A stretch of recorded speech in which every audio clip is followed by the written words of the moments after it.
Old Trafford, the theater of dreams. Long ago, this iconic stadium was built on the grounds of Manchester.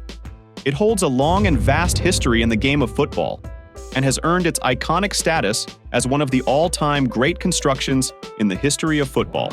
But sadly, that is no longer the case in 2024, as the stadium itself is becoming a meme for its bad image and constant instances of disaster. Welcome back to Mega Constructions. The Old Trafford Stadium at one point in time was one of the most revered grounds in the world. When you played there, it was a day to remember and a day to mark down on your calendar.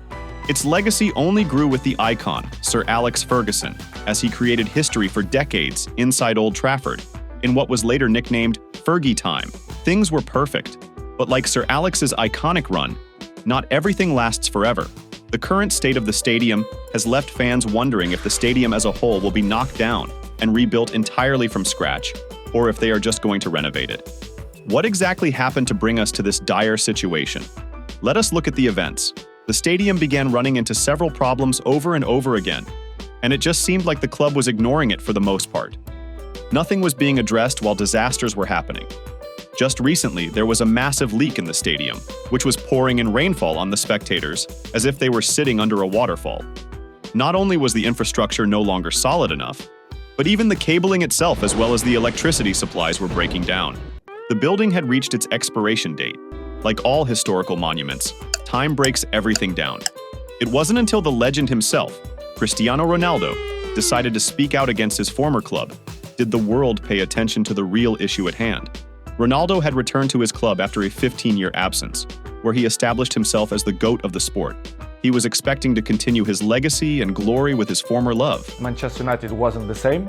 But Ronaldo's story did not turn out the way any of us expected it to be. Nothing changed. Even some points, the technology, the kitchen, the chefs, which is I appreciate, lovely persons. It surprised me a lot. I thought I will see different things.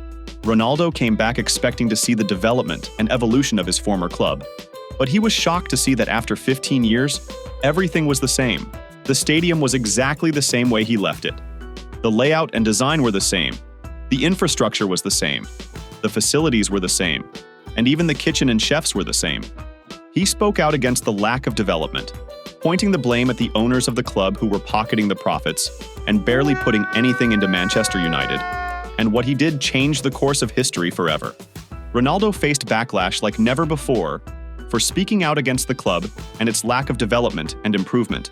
He was attacked from every angle by the entire world and was shunned from the club for doing so. But 2 years after his infamous interview, the football world discovered that he was right. After a new wave of backlash the club received following these embarrassing instances, the owners of the club stated that they are looking to sell the club, proving what many fans thought over the years, that the owner never cared for the club at all, and that Manchester United was a cash cow for them.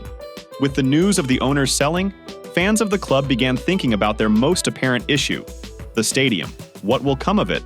Well, before looking at the changes that will come to it, let's look at its current situation. When it was first built in 1910, it was built to fit an astounding 74,000 spectators. Through the years, it became the world's most elite ground with the success it saw. The problem was, it didn't advance with time with the rest of the world, and it quickly fell behind. Today, the interior is cramped and just doesn't work anymore. It is so bad that the architects in charge said that they should knock the whole building down and move on to build a new one entirely. A new renovation plan was announced that will give the Old Trafford a complete makeover and give it new life. The goal is to dub it as the new Wembley of the North. The club has recently released a statement saying that they hope to build a new stadium adjacent to the Old Trafford. They have also wanted to completely revitalize the greater Manchester area as a whole, giving it new life and setting a new landmark that will set the example in modern sports architecture. But how can they afford all that? One might ask. Well, this is where Sir Jim Ratcliffe comes in. He is a British billionaire, and he is also someone with a lot of passion, something that Manchester United has been greatly missing for the better part of a decade now. Sir Ratcliffe has agreed to buy a 25% stake in the club, making him a co-owner of Manchester United. With this ownership comes in a whole lot of money from him, as well as his investors and partners. Sir Ratcliffe has stated that he intends to put in £236 million from his own funds directly into the club. And that's not all. One of his companies will also invest another £158 million into the club as well. And yet still, he isn't stopping there.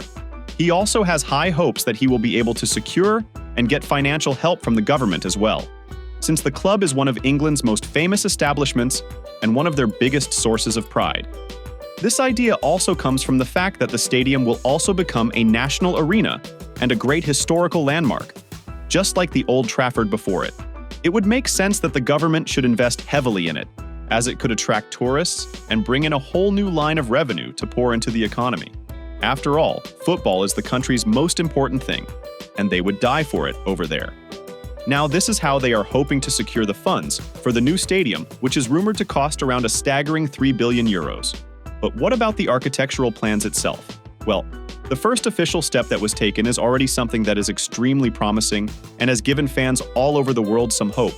They hired Populous, which is the best architectural design firm in the entire world. To explain it in football terms, that is like Ronaldo coming to Real Madrid to lift it off the ground. In basketball terms, that was LeBron James coming back to the Cleveland Cavaliers to win them a championship ring. Populous has already built some of the world's greatest football stadiums, and you can be sure that they will do the same for a club as big as Manchester United. United also owns 100 acres of land surrounding Old Trafford, and much of it is unutilized. This land is available if they want to build an entirely new stadium next to the old one, so the spacing is not an issue. What is an issue is what they will do with the old one. The club as well as the people hope to keep the Old Trafford for its historical significance instead of just tearing it down. Much thought has been given for it to be assigned a new use, such as the United women's team, using it to play their games. We do agree that it must not be torn down for its place in history. It also makes sense to just upgrade and renovate Old Trafford instead of building a new one because it will cost much less. Renovations will only cost around £800 million instead of the $3 billion price tag that comes with building a new stadium from scratch. But Sir Ratcliffe seems to be fixated on the idea of building a new one and completing the vision of Wembley of the North, etching his name with it in history. Maybe it can be named the New Trafford. Either way, the new stadium will hold around 90,000 people. That's 90,000 for the 90 minutes of football, a number long associated with Fergie time, known to perform miracles for the club. Hopefully, the new 90,000 capacity stadium will bring miracles for the club as well and make it rise to the top once again. United needs all the help it can get these days, whether it's financial help, performance, or just magic. That is everything for now. What do you think about the Old Trafford? Do you wish to see a new stadium entirely, or is it best to keep the original? Please let us know what you think in the comments below. And if you haven't, please subscribe and leave a like for this video. Your support helps us continue our work. Thanks again for your support, and I will see you in the next one.